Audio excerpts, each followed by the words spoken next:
وعمل لما بعد الموت والعاجز من أتبع نفسه هواها وتمنى على الله. وقال رسول الله صلى الله عليه وسلم: كلمتان خفيفتان على اللسان ثقيلتان في الميزان حبيبتان إلى الرحمن سبحان الله وبحمده سبحان الله العظيم. وقال رسول الله صلى الله عليه وسلم: انما الاعمال بالنیات وانما لكل امرئ ما نوى فمن كانت هجرته الى الله ورسوله فهجرته الى الله ورسوله ومن كانت هجرته لدنيا يصيبها او امرأة ينكحها فهجرته الى ما هاجر اليه او كما قال رسول الله صلى الله عليه وسلم.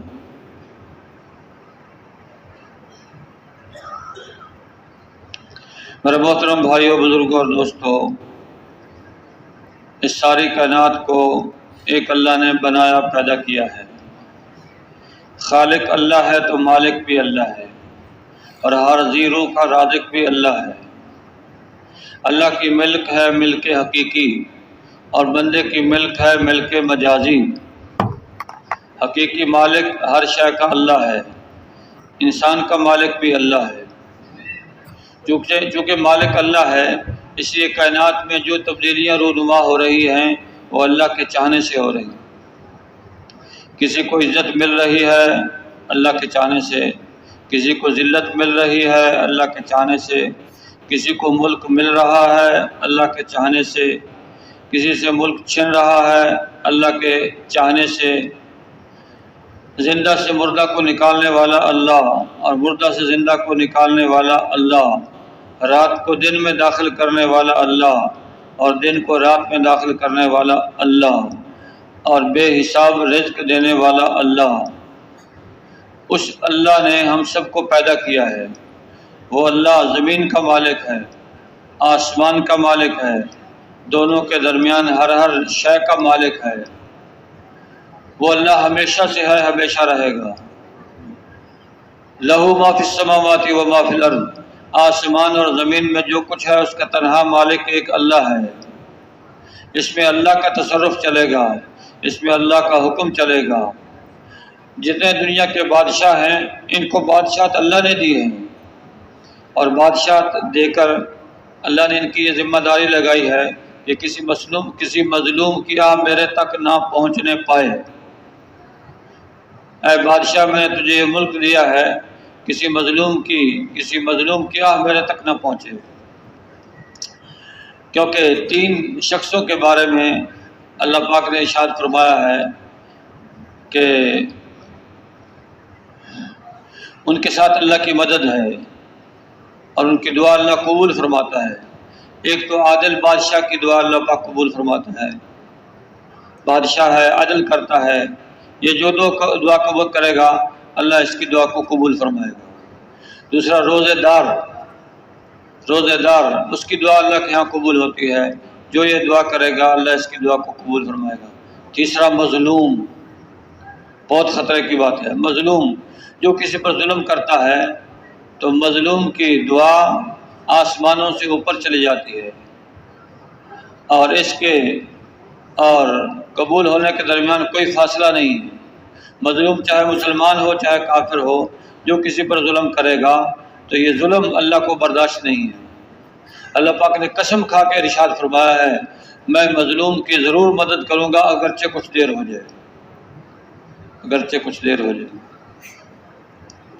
تو مالک اللہ ہے، جو کسی پر ظلم کرے گا تو وہ مالک برداشت نہیں کرے گا،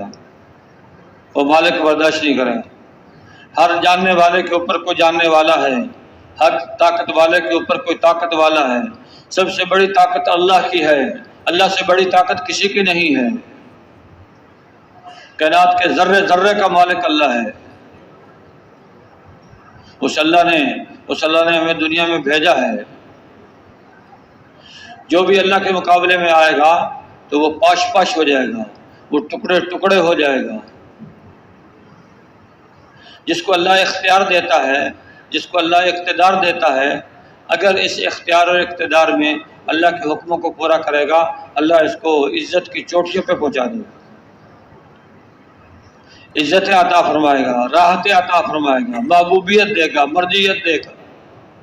جیسے حضرت داؤد علیہ السلام، اللہ نے ان کو اقتدار دیا، اللہ نے ان کو ملک دیا، اس ملک میں اللہ کے احکامات کو پورا کیا، کسی پہ ظلم زیادتی نہیں کی، انصاف سے کام کیا، اللہ نے ملک کے ہوتے ہوئے ان کو کامیاب کر دیا۔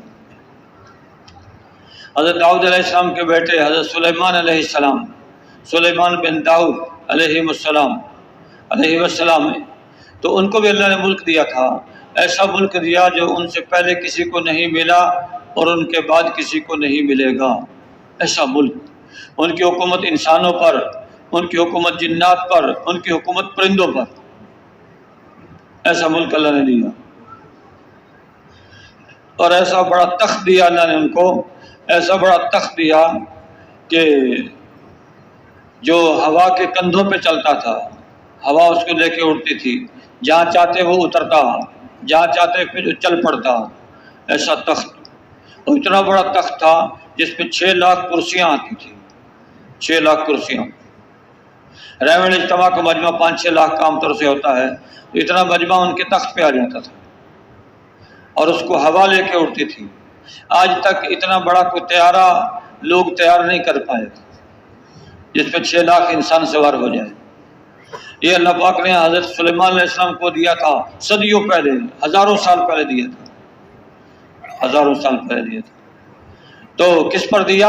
اللہ کے احکامات کو پورا کیا، انصاف سے لوگوں کے ساتھ معاملہ کیا۔ کچھ لوگ ایسے ہوتے ہیں جب اللہ ان کو اختیار دیتا ہے تو ان کا دماغ خراب ہو جاتا ہے، دماغ اللہ کے حکم کے خلاف احکامات جاری کرتے ہیں، اللہ کے احکامات کے خلاف احکامات جاری کرتے ہیں اور لوگوں پہ ظلم زیادتی کرتے ہیں۔ کفر کی حکومت تو اللہ کے ہاں چل جاتی ہے، لیکن ظلم کی حکومت نہیں چلتی، ظلم کی حکومت نہیں چلتی۔ ابرہا یہ ملک یمن میں ایک گورنر کی حیثیت رکھتا تھا، اس وقت یمن کا ملک حبشہ کے تابع تھا۔ تو جب اس کو اختیار ملا یمن میں، اس نے لوگوں کو کہا تم خم خواہ جاتے ہو بیت اللہ کی طرف اور وہاں جا کے طواف کرتے ہو اور عبادتیں کرتے ہو، میں اس سے زیادہ خوبصورت گھر تمہارے لیے یہی بنا دیتا ہوں اپنی دار سلطنت میں، اس کی عبادت کرو، وہاں جانے کی کیا ضرورت ہے۔ مسلمانوں کو غصہ آیا کہ وہ تو اللہ کا گھر ہے، اللہ نے اس کی عبادت کا حکم دیا ہے، اس لیے ہم اس کی عبادت کرتے ہیں، اس کے بنائے ہوئے گھر کی ہم عبادت کریں گے۔ چنانچہ اس نے بڑا خوبصورت گھر بنایا اور بڑا اس پہ خرچہ کیا، بڑی اونچی اونچی دیواریں بنائی، اور پھر لوگوں کو حکم دیا کہ لوگوں اب ادھر جانے کی ضرورت نہیں ہے، یہ گھر میں نے بنا دیا ہے، اس سے زیادہ خوبصورت، اس کا طواف کرو، اس کی عبادت کرو۔ ایک آدمی کو غصہ آیا، اس نے رات کو جا کے اس کنیسے کو گندگی سے آلودہ کر دیا۔ اس کو غصہ آیا، اچھا میرے بنائے ہوئے گھر کی انہوں نے بے حرمتی کی ہے، اس لیے میں مسلمانوں کا کعبہ ڈھاؤں گا، جب کعبہ نہیں رہے گا تو پھر میرے کعبہ ہوگا، اسی کی یہ عبادت کریں گے۔ چنانچہ 60,000 کا لشکر اس نے تیار کیا۔ دماغ خراب ہو جاتا ہے جب اللہ اقتدار دیتا ہے، دماغ خراب، اللہ کے مقابلے میں آ جاتا ہے۔ اللہ کے گھر کو گرانے کے لیے 60,000 کا لشکر، اور ہاتھیوں کا لشکر اس وقت بڑا مضبوط لشکر شمار ہوتا تھا، طاقتور لشکر شمار ہوتا تھا، ہاتھی۔ اور اس نے اجازت چاہی پھر حبشہ کے بادشاہ سے، اس نے بھی ایک اس کو بڑا ہاتھی دیا، محمود نامی، جس کی مثال دنیا میں نہیں ملتی تھی۔ اب یہ دندناتا ہوا، اکڑتا ہوا چلا، کچھ قبائل نے راستے میں مزاحمت کی، ان کو شکست دیتا ہوا طائف میں پہنچ گیا۔ طائف والوں نے کہا اگر ہمارے فلاں بت کو کچھ نہیں کہو گے ہم آپ کا مقابلہ نہیں کریں گے۔ اس نے کہا ٹھیک ہے، ہوتے ہوتے بیت اللہ کے قریب آ گیا۔ اب اپنا آدمی بھیجا کہ جاؤ، جو مکے کا سب سے بڑا سردار ہے اس سے جا کے کہہ دو میرا مقصد بیت اللہ کو ڈھانا ہے، اس کے علاوہ میرا کوئی اور مقصد نہیں ہے، میرے مقابلے میں نہ آنا ورنہ میں تہس نہس کر دوں گا۔ اس کا فرشتادہ آیا اور لوگوں سے پوچھا، سب نے سید الانبیاء حضرت محمد مصطفیٰ صلی اللہ علیہ وسلم کے جد امجد کا پتہ بتایا، سردار عبد المطلب۔ تو ان کے پاس پہنچ گیا کہ ابرہہ نے بھیجا ہے اور یہ پیغام دیا ہے. تو جد حمزہ نے کیا فرمایا کہ اس کو جا کے بتا دو یہ اللہ کا گھر ہے، یہاں سے واپس لوٹ جائے. اس شخص نے کہا اگر میں آپ کو ساتھ لے جاؤں اپنے سردار سے ملا دوں، یہ بات آپ ان سے کر لیں خود بخود. کا بہت اچھی بات. آپ علیہ السلام کے جد امجد وہاں تشریف لے گئے تو ابرہہ تخت پہ بیٹھا ہوا تھا. چونکہ سردار عبد المطلب بڑے وجیح انسان تھے، دیکھتے ہی دور سے اتر کے تخت سے نیچے بیٹھ گیا. آپ قریب تشریف لائے،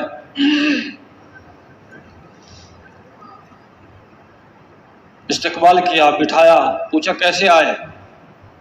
کہ تمہارے لوگوں نے ہمارے اونٹ پکڑے ہیں، ان کو چھڑانے کے لیے آیا ہے.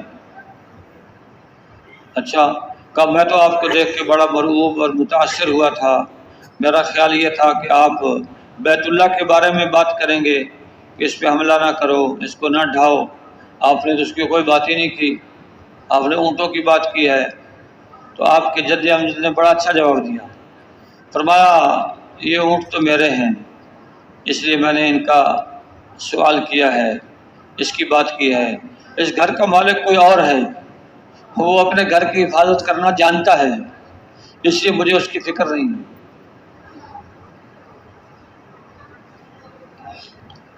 بہت اچھا. سردار عبد المطلب خود بھی تھے اور بھی کچھ سردار ساتھ تھے. وہاں سے واپس ہوئے، آ کے بیت اللہ کے پردوں کو پکڑ کے چمٹ کے روئے، اے اللہ اس ظالم کے ساتھ مقابلہ کرنے کی ہماری طاقت نہیں ہے، تو اپنی قدرت کا اظہار فرما. پھر سردار عبد المطلب نے سرداروں سے کہا اب پہاڑوں پہ چڑھ جاؤ، دیکھو اللہ اس کے ساتھ کرتا کیا ہے، اللہ اس کے ساتھ کرتا کیا ہے. تو وہ سردار چڑھ گئے پہاڑوں پر. اب اس نے سب سے بڑے ہاتھی کو آگے لگایا اور اپنی فوج کو مرتب کیا.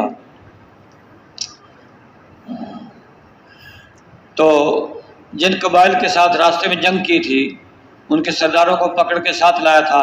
ایک سردار آگے بڑھا، ہاتھی کا کان پکڑا اور کان پکڑ کے کہا دیکھ تو بلد الامین میں ہے، یہاں سے واپس لوٹ جا. یہ سنتے ہی ہاتھی زمین پہ بیٹھ گیا. اس کے آدمیوں نے بڑی کوشش کی اٹھانے کی، نہیں اٹھا. لوہے کے ٹکڑوں سے اس کو مارا پھر بھی نہیں اٹھا. اس کی ناک میں آنکڑا ڈالا پھر بھی نہ اٹھا. اب یہ اس کو پتہ نہیں تھا کہ کیا معاملہ ہے. اس کو اپنی اقتدار کا نشہ، یہ سارے کام اس سے کروانے کے لیے اس کو پاگل کیا ہوا تھا. تو اتنے میں اللہ پاک نے پرندوں کا غول بھیجا، ابابیل بھیج دی، اور ان کے چونچوں میں اور پنجوں میں کنکریاں، انہوں نے کنکریاں چھوڑنی شروع کی. اس کے لشکر میں بھگدڑ مچ گئی اور کنکری میں اللہ نے ایسی طاقت رکھی کہ جس کے سر پہ گرتی، سر کو گلاتی پگھلاتی، ہاتھی میں داخل ہوتی، ہاتھی کو گلاتی پگھلاتی زمین میں چلی جاتی. تو یہ سارے جو ہے اس کا 60,000 کا 60,000 سارا کا سارا لشکر کچھ روندا گیا، کچھ واپس جاتے جاتے مر گیا. ایک دو بچے جو پاگل ہو گئے. اور ابرہہ کو اللہ نے سخت نہیں مارا، پھر اس کے جوڑ گلا کے اللہ نے مارا. یہ حشر کیا اللہ نے اس کا جو اللہ کے گھر کو ڈھانے کے لیے آیا تھا. اس کو اللہ نے، یہ واقعہ ہے آپ علیہ السلام کی پیدائش کے سال کا. اس واقعے کو اللہ نے قرآن میں بیان کیا. الم تر کیف فعل ربک باصحاب الفیل. محمد آپ کو معلوم ہے اللہ نے ہاتھی والوں کے ساتھ کیا سلوک کیا. الم یجعل کیدہم فی تضلیل. کیا ان کا داؤ غلط نہیں کر دیا. وارسل علیہم طیرا ابابیل. ان پر پرندوں کا جھنڈ بھیجا. ترمیہم بحجارۃ من سجیل. وہ پتھر کی کنکریاں ان کے اوپر پھینکتے تھے. فجعلہم کعصف معکول. ان کو ایسے کر دیا جیسے کھایا ہوا بھس. اللہ تو اللہ ہے. اللہ پاک ارشاد فرماتا ہے اننی انا اللہ لا الہ الا انا فاعبدنی. میں ہی اللہ ہوں، میرے سوا کوئی معبود نہیں، میری عبادت کر. مالک اللہ ہے. زمین کا مالک اللہ، آسمان کا مالک اللہ. زمین و آسمان میں حکم چلتا ہے تو اللہ کا. یدبر الامر من السماء الى الارض. آسمان سے لے کے زمین تک سارے امور کی تدبیر اللہ کرتا ہے. اس اللہ پہ ہمارا ایمان ہے.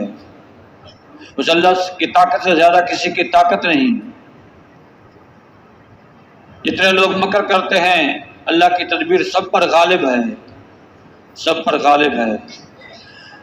تو مالک اللہ ہے، ہر شے کا مالک اللہ ہے، پہاڑوں کے ذروں کا مالک اللہ ہے، پانی کے قطروں کا مالک اللہ ہے، ہواؤں کا مالک اللہ ہے، ہر چیز اللہ کی قبضہ قدرت میں ہے۔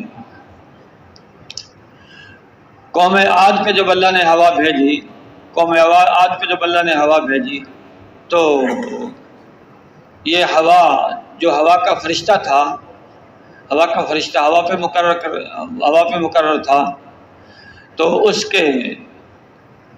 کے حکم سے اللہ نے ہوا کو نہیں چلایا، براہ راست اللہ نے ہوا کو حکم دیا، اور اس ہوا نے قوم عاد کے جوانوں کو اٹھایا اور اٹھا کے اوپر لے گئے، اوپر سے نیچے پٹک پٹک کے مارا۔ یہ ہوا بھی اللہ کی ملک ہے، اللہ کے حکم سے چلتی ہے، اللہ کے حکم سے چلتی ہے۔ پانی پہ اللہ کا قبضہ ہے، اللہ اس کا مالک ہے۔ اس پانی میں اللہ نے فرعون کو ڈبویا، اس پانی میں اللہ نے قوم نوح حضرت علیہ السلام کی قوم کو غرق کیا۔ تو یہ مخلوق ہے، یہ مخلوق ہے، اور خالق اس کا اللہ ہے، اور امر اللہ کا چلتا ہے۔ الا لہ الخلق والامر، پیدا کرنا بھی اللہ کے لیے ہے اور حکم بھی اللہ کا چلتا ہے۔ جیسے پہلے اللہ مالک تھا اس کائنات کا، آج بھی مالک اللہ ہے۔ آج بھی جو ابرہہ کی روش پہ چلے گا اس کے ساتھ وہی ہوگا جو ابرہہ کے ساتھ ہوا، اور جو فرعون کی ترتیب پہ چلے گا اس کے ساتھ وہی حشر ہوگا جو فرعون کے ساتھ ہوا، اور جو نمرود کے طریقے پہ چلے گا اس کے ساتھ وہی ہوگا جو نمرود کے ساتھ ہوا ہے۔ اللہ اللہ ہے، اور وہ عظیم ذات ہے، وہ سب کچھ کرنے والا ہے، وہ مختار کل ہے، جو چاہتا ہے کرتا ہے، جو چاہتا ہے کرتا ہے۔ اچھا، جس بادشاہ کو اللہ ذلیل کرنا چاہتا ہے اس کو نیکوں کے پیچھے لگا دیتا ہے، نیکوں کے پیچھے لگا دیتا ہے، اس کو پھر اللہ ذلیل و خوار کر دیتا ہے۔ جیسے فرعون کو اللہ نے حضرت موسیٰ علیہ السلام کے پیچھے لگا دیا، اور اس کی وجہ سے فرعون کو اللہ نے پھر غرق کر دیا، اور نمرود حضرت ابراہیم علیہ السلام کے پیچھے لگ گیا، اللہ نے اس کی کھوپڑی کو توڑوا دیا، کھوپڑی کو توڑوا دیا۔ تو جس کو اللہ ذلیل کرنا چاہتا ہے اس کو نیکوں کے پیچھے لگا دیتا ہے۔ تو آج بھی اللہ وہی ہے جو ہزاروں سال پہلے تھا۔ اللہ کی ذات کبھی کمزور نہیں ہوتی، اس کی طاقت کبھی کم نہیں ہوتی، اللہ کی ذات نعوذ باللہ بوڑھی نہیں ہوتی۔ جس قوت اور قدرت کے ساتھ پہلے تھا آج بھی اللہ اسی قوت اور قدرت کے ساتھ ہے۔ جو اللہ کے احکامات پہ چلے گا اللہ اس کو بلندی عطا فرمائے گا، عزت عطا فرمائے گا، محبوبیت اور مرجعیت عطا فرمائے گا، اور جو اللہ کے حکم کو توڑے گا اللہ اس کی دنیا آخرت کو برباد کر دے گا۔ دنیا، یہ باتیں اللہ نے نبیوں کے ذریعے سے سمجھائی، نبیوں کے ذریعے سے سمجھائی۔ حضرت ہود علیہ السلام کو اللہ نے قوم عاد کی طرف بھیجا۔ قوم عاد تو یہ بڑے طاقتور لوگ تھے، ہاتھوں سے درخت کو اکھاڑ کے پھینک دیتے تھے، ایسی طاقتور قوم۔ حضرت ہود علیہ السلام ان کو بڑا سمجھایا، اللہ کی بات مانو، اللہ کے احکامات کو پورا کرو، اللہ کی طاقت تمہاری طاقت سے زیادہ ہے۔ کہنے لگے لے اپنے رب کو ہمارے مقابلے میں۔ پھر اللہ نے ہوا چلائی، 8 دن اور 7 راتیں ہوا چلی ہے، اور اس ہوا نے ان کو اٹھایا ہے، اور اٹھا کے اوپر سے پٹک پٹک کے مارا ہے، سر زمین سے ٹکرایا ہے، اور پھر سر پھٹ گیا، بیجا بکھر گیا، ایسے پڑے ہوئے تھے زمین کے اوپر کأنہم اعجاز نخل خاویہ، جیسے کھجور کے تنے پڑے ہوتے، کھجور کے تنے۔ کہاں گیا ان کا وہ نعرہ من اشد منا قوہ، ہمارے سے زیادہ قوت والا کون ہے؟ پھر اللہ نے حضرت صالح علیہ السلام کو بھیجا، حضرت صالح علیہ السلام کو بھیجا قوم سمود کی طرف۔ یہ بڑے انجینئر قسم کے لوگ تھے، پہاڑوں کو تراش تراش کے اندر گھر بناتے تھے، اور ان کا خیال یہ تھا قوم عاد ان کو تو ہوا نے اٹھا لیا، ہم جو ہے پہاڑوں کے اندر جب ہوں گے اور ہمارے گھر پہاڑوں کے اندر ہوں گے، پہاڑوں کے اندر سے ہوا میں کیسے اٹھائے گا؟ اس لیے اپنی تدبیر پہ بھروسہ کیا، اللہ سے نہیں ڈرے، اللہ سے نہیں ڈرے۔ اللہ کے احکامات پورے نہیں کیے، حضرت صالح علیہ السلام کی بات نہیں مانی، حضرت صالح علیہ السلام کی بات نہیں مانی، تو اللہ پاک نے پھر کیا کیا ان کے ساتھ؟ فرشتے کو بھیجا، فرشتے نے چیخ ماری، چیخ کی وجہ سے اپنے گھروں کے اندر دھرے کے دھرے رہ گئے۔ یہ ہے اللہ، یہ ہے اللہ۔ آج بھی اللہ کی ترتیب یہی ہے، جو اللہ کے احکامات پورا کرے گا اس کو عزتیں ملیں گی، جو اللہ کے احکامات کو توڑے گا اللہ اس کو ذلیل و برباد کرے گا، اللہ اس کو ذلیل و برباد کرے گا۔ تو مختلف نبیوں کو اللہ نے بھیجا، ان سب نے لوگوں کو اللہ کی طرف دعوت دی۔ قوم سبا کو اللہ نے بہترین زراعت دی تھی، بڑے بڑے انہوں نے ڈیم تعمیر کیے تھے اور ڈیموں سے نہریں نکالی تھیں۔ ان کے 2 باغات کا ذکر خاص طور پہ آتا ہے۔ 2 باغات تھے، بڑے اچھے پھل تھے ان کے اندر، اور بڑے گھنے باغات تھے۔ اگر کوئی عورت خالی ٹوکری سر پہ رکھ کے باغ میں داخل ہو جاتی تو باغ کو پار کرنے سے پہلے بغیر توڑے پکے پھلوں سے اس کی ٹوکری بھر جاتی تھی۔ انہوں نے اللہ کے احکامات کو توڑنا شروع کیا۔ اللہ نے ایک نبی کو بھیجا، پھر دوسرے کو بھیجا، پھر تیسرے کو بھیجا، 13 نبی آئے لیکن بات مان کے نہیں دیے۔ اللہ پاک نے اس بند کو توڑا اور توڑ کے پھر ان کو ذلیل و خوار کیا اور ان کے باغوں کو اجاڑ دیا، اور ان باغوں میں مزیدار پھلوں کی جگہ کڑوے کسیلے ذائقے والے پھل پیدا ہوئے۔ اللہ کی بات نہیں مانی، اللہ نے نعمت کو واپس لے لیا، نعمت کو اللہ نے واپس لے لیا۔ ایسے ہی مختلف زمانوں میں اللہ نے مختلف نبیوں کو بھیجا ہے، ان سب نے آ کے لوگوں کو اللہ کی طرف دعوت دی ہے۔ جنہوں نے اللہ کو مانا، اللہ کی بات مانی، اللہ نے ان کو کامیاب کیا ہے، اور جنہوں نے اللہ کی بات کو ٹھکرایا ہے تو اللہ نے ان کو ذلیل و خوار کیا ہے، ذلیل و خوار کیا ہے۔ اس کے واقعات اللہ نے قرآن میں بیان کیے ہیں، قرآن میں بیان کیے اللہ نے واقعات۔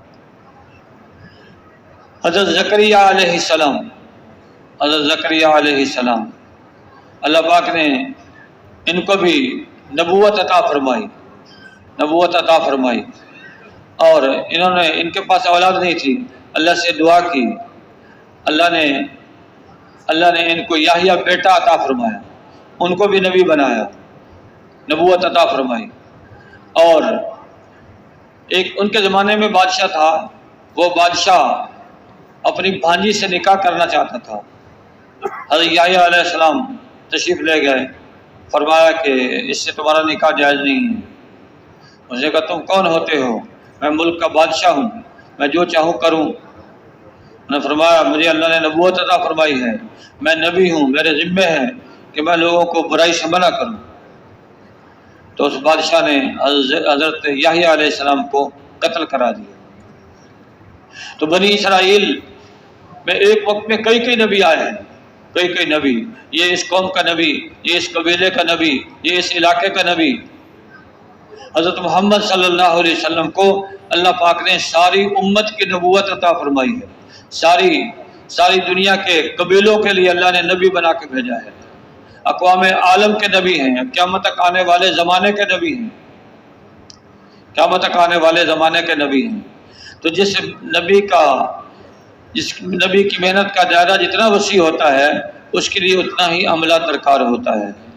آپ علیہ السلام کی محنت کا دائرہ سارا عالم، آپ کی محنت کا زمانہ قیامت تک آنے والا زمانہ، اس لیے آپ کی محنت میں اللہ پاک نے امت کو شریک فرما دیا، امت کو۔ اب امت کے ذمے ہے، امت کے ذمے ہے جو کام اللہ کے نبی نے کیا ہے، دعوت دی ہے، لوگوں کو اللہ کی طرف بلایا ہے، اب ہر امتی کے یہ ذمے ہیں، ہر امتی کے یہ ذمے ہیں، لوگوں کو دعوت دے کے اللہ سے ڈرائے، اللہ کی طاقت سمجھائے، تاکہ لوگ اللہ سے ڈر کے اللہ کے احکامات پورا کریں، ڈر کے۔ تو لیکن اللہ سے ڈرنا ایسا نہیں ہے جیسے آدمی شیر سے ڈرتا ہے، شیر سے ڈرتا ہے، نہیں، اللہ سے ڈرنا ایسا ہے جیسے چھوٹا بڑے سے ڈرتا ہے، چھوٹا بڑے، جیسے بیٹا باپ سے ڈرتا ہے، کس لیے ڈرتا ہے کہ یہ میرے بزرگ ہیں، میرے محترم ہیں، یہ ناراض نہ ہو جائیں، یہ ناراض نہ ہو جائیں، ایسے اللہ سے ڈرنا۔ نبیوں کا ڈرانا ایسے نہیں تھا جیسے شیر اور سانپ سے ڈرایا جاتا ہے، نبیوں کا ڈرانا ایسے تھا جیسے چھوٹے کو بڑے سے ڈرایا جاتا ہے۔ تو سارے نبیوں نے آ کے لوگوں کو لوگوں کے سامنے اللہ کے احکامات بیان کیے. تو احکامات بیان کرنے سے پہلے احکامات کے قبول کرنے کی استعداد پیدا کی جاتی ہے. جیسے زمین کے اندر فصل اگانے سے پہلے، زمین کے اندر بیج ڈالنے سے پہلے زمین کے اندر بیج کو اگانے کی استعداد پیدا کی جاتی ہے. کبھی اس میں ہل چلایا جاتا ہے، اس میں کھاد ڈالی جاتی ہے، پھر پانی لگایا جاتا ہے، اور جب اس میں مناسب نمی باقی رہ جاتی ہے پھر بیج ڈالا جاتا ہے، پھر وہ بیج اگتا ہے. اور جو استعداد پیدا کیے بغیر بیج ڈال دے گا تو پھر پرندے چن کے لے جائیں گے، وہ بیج بھی ضائع ہو جائے گا، پیداوار بھی نہیں ہوگی. اسی سارے نبیوں سے پہلے احکامات کے قبول کرنے کی استعداد پیدا کروائی. اور استعداد کیسے پیدا ہوتی ہے؟ دعوت سے. اس لیے لا الہ الا اللہ یہ سارے نبیوں کی دعوت کا پہلا جز ہے. اس کی رٹ اللہ نے سب سے لگوائی ہے. لا الہ الا اللہ، اللہ کے سوا کوئی معبود نہیں. یہ سارے نبیوں کی دعوت کا پہلا جز ہے. اس میں سارے نبیوں کی دعوت کا نور ہے، تو اس سے دلوں میں احکامات کے قبول کرنے کی استعداد پیدا ہوتی ہے. حضرت محمد صلی اللہ علیہ وسلم نے بھی اسی کی آواز لگائی، لا الہ الا اللہ محمد رسول اللہ، لا الہ الا اللہ محمد رسول اللہ، لا الہ الا اللہ محمد رسول اللہ. یہ آواز، یہ دعوت. نماز فرض نہیں ہوئی، ابھی روزہ نہیں ہے، زکوٰۃ نہیں ہے، حج نہیں ہے، بس لا الہ الا اللہ محمد رسول اللہ. یہ دعوت اللہ کے نبی دے رہے ہیں.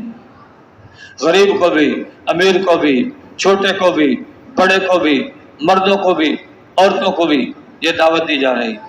لا الہ الا اللہ، اللہ کے سوا کوئی معبود نہیں ہے. عبادت کے لائق ہے تو ایک اللہ کی ذات ہے، اللہ کی ذات کے علاوہ کوئی عبادت کے لائق نہیں. اور میں محمد صلی اللہ علیہ وسلم اللہ کا رسول ہوں. یہ اللہ کے نبی کی دعوت. تو اور قربانی کے ساتھ دعوت دی.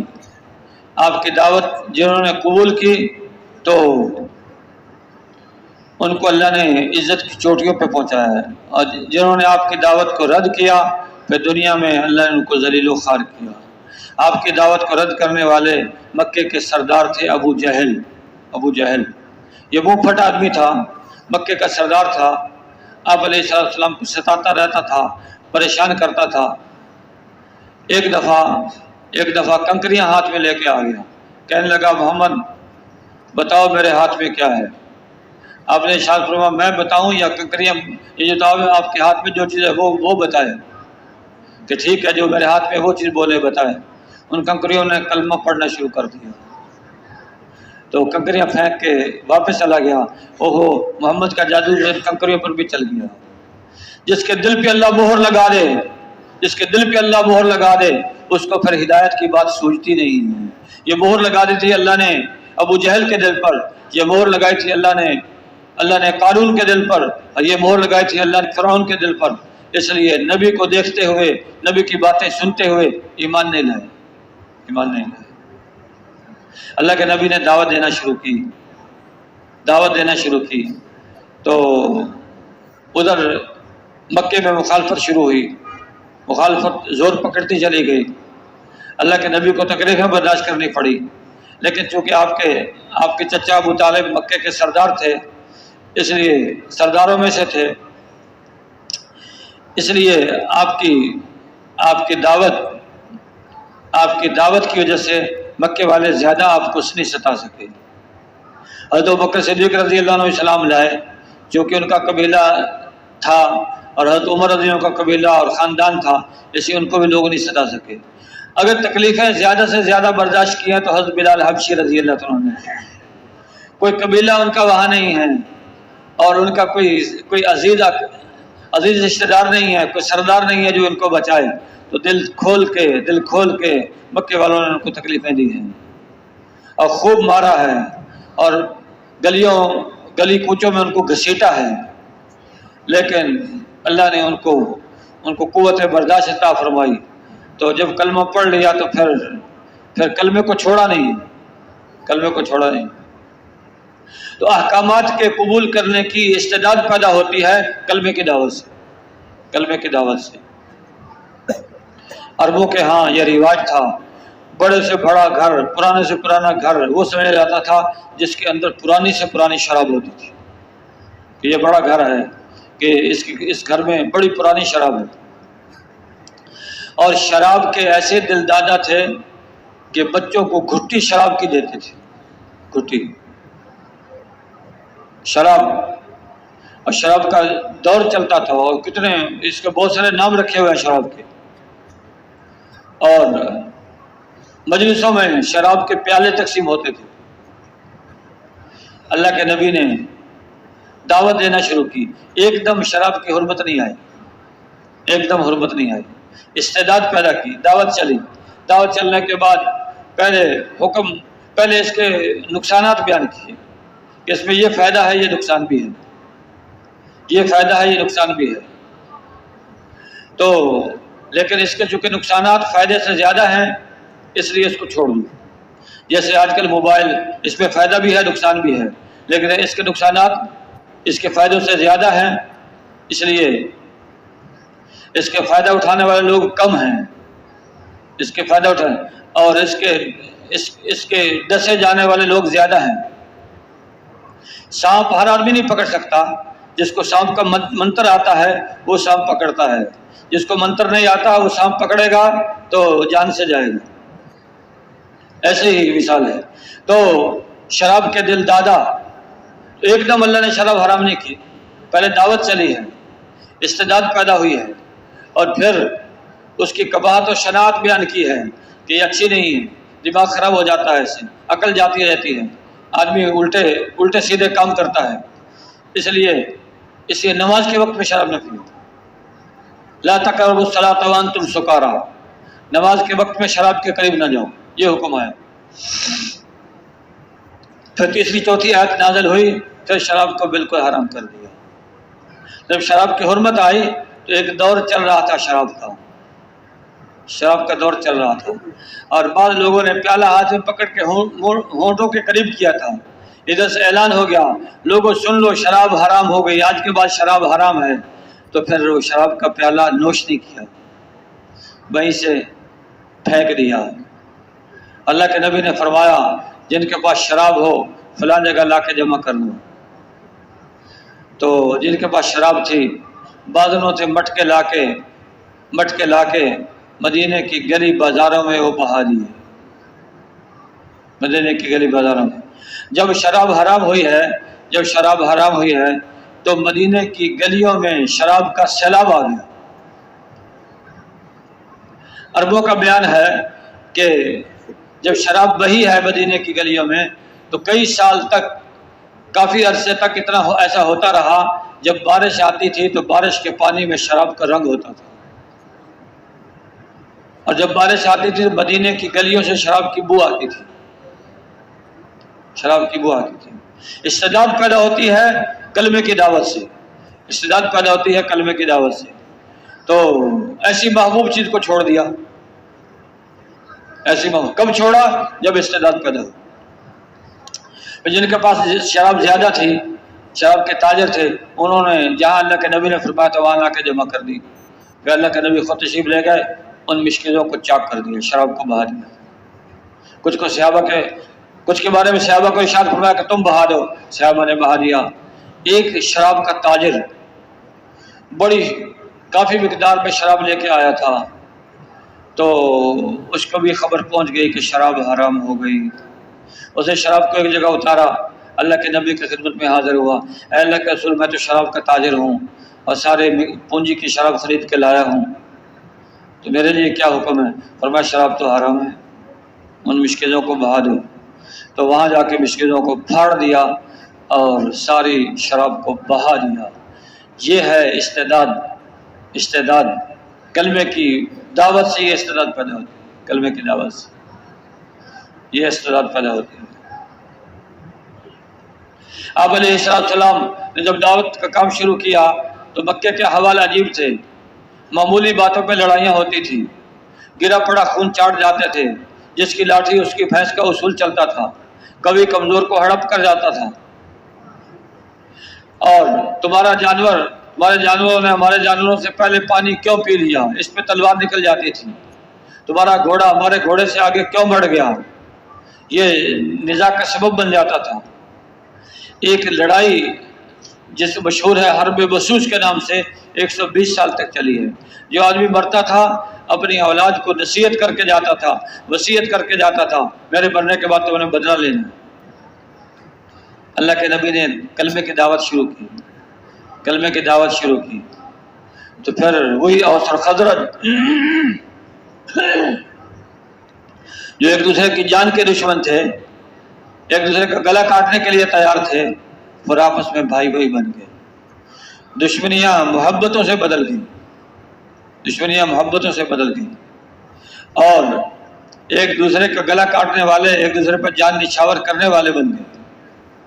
یہ اللہ کے نبی کی محنت، یہ کلمے کی دعوت، اس پہ اللہ نے اثر رکھا ہے، اس میں اثر رکھا ہے۔ جہالت کے اندھیرے چھٹنے شروع ہو گئے، ہدایت کا نور پھیلنا شروع ہو گیا، ہدایت کا نور پھیلنا شروع ہو گیا۔ پھر جا کے نماز کا حکم آیا ہے۔ سالہ سال کلمے کی دعوت چلی ہے، سالہ سال کلمے کی دعوت ہے۔ اب استعداد پیدا ہوئی ہے تو نماز کا حکم، نماز اللہ کا سب سے بڑا حکم ہے۔ باقی احکامات ایسے ہیں، ان احکامات کے ساتھ ساتھ آدمی دوسرا کام بھی کر سکتا ہے۔ مثلا روزہ ہے، روزہ بھی رکھا ہوا، دکان پہ بھی بیٹھا ہے، روزہ بھی رکھا ہوا ہے، گاڑی چلاتا ہوا جا رہا ہے، روزہ بھی رکھا ہوا ہے اور کھیت میں ہل بھی چلا رہا ہے۔ لیکن نماز ایک ایسا حکم ہے جو اس میں دوسرا کام نہیں کر سکتا۔ پھر نماز میں ہے تو نماز ہی میں ہے،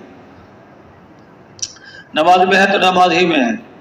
تو یہ اللہ کا بہت بڑا حکم ہے، بہت بڑا حکم ہے۔ تو نماز سے آدمی میں تواضع پیدا ہوتی ہے۔ نماز جو ہے آدمی کے اندر سے کمیوں کوتاہیوں کو نکال دیتی ہے۔ ایک شخص چوری کرتا تھا، کسی نے کہا اللہ کے رسول فلاں آدمی نماز بھی پڑھتا ہے، چوری بھی کرتا ہے۔ ارشاد فرمایا ان قریب اس کی نماز اس کو چوری سے روک دے گی۔ پھر اگر ہمارے معاشرے اور ماحول میں بے حیائی ہے، بے حیائی ہے، اس کو روکنے کے لیے الگ محنت کرنے کی ضرورت نہیں۔ برائی ہے، اس کو روکنے کے لیے الگ محنت کرنے کی ضرورت نہیں۔ اگر ہم لوگوں کو نمازی بنا دیں گے تو بے حیائی بھی ختم ہو جائے گی، برائی بھی ختم ہو جائے گی، بے حیائی بھی ختم، برائی بھی ختم۔ نماز، اور پھر نماز خالی مشقت نہیں ہے، اس میں اللہ نے دنیا آخرت کے فائدے رکھے ہیں، دنیا آخرت کے فائدے اللہ نے رکھے ہیں۔ نماز میں بڑے بڑے فائدے ہیں، بڑے بڑے کام اللہ اس سے بنا دیتا ہے۔ اس لیے اللہ نے حکم دیا ہے صبر کے ذریعے سے، نماز کے ذریعے سے اللہ کی مدد کو حاصل کرو۔ صبر اور نماز، صبر اور نماز۔ مشکل پیش آئی، کسی کی طرف سے ناگواری پیش آئی، صبر۔ کوئی مشکل پیش آئی، نماز۔ صبر اور نماز سے اللہ کی مدد ساتھ ہو جاتی ہے، اللہ کی مدد ساتھ ہو جاتی ہے۔ ایک نبی لوگوں کو دعوت دیتے تھے، لوگوں کو اللہ کی طرف بلاتے تھے۔ حضرت یونس علیہ السلام، حضرت یونس علیہ السلام لوگوں کو دعوت دیتے تھے۔ حضرت صالح علیہ السلام لوگوں کو دعوت دیتے تھے۔ لوگوں نے کہا کہ حضرت صالح علیہ السلام نے جب یہ جوان تھے انہوں نے دعوت دینا شروع کی، اب یہ دعوت دیتے رہے، اب بوڑھے ہو گئے، ابھی تک ہمارے سے نا امید نہیں ہوئی، ان کو نا امید کرو۔ نا امید کرنے کے لیے انہوں نے ایک تدبیر سوچی، ایک ہیلا بنایا۔ کیا ہیلا بنایا؟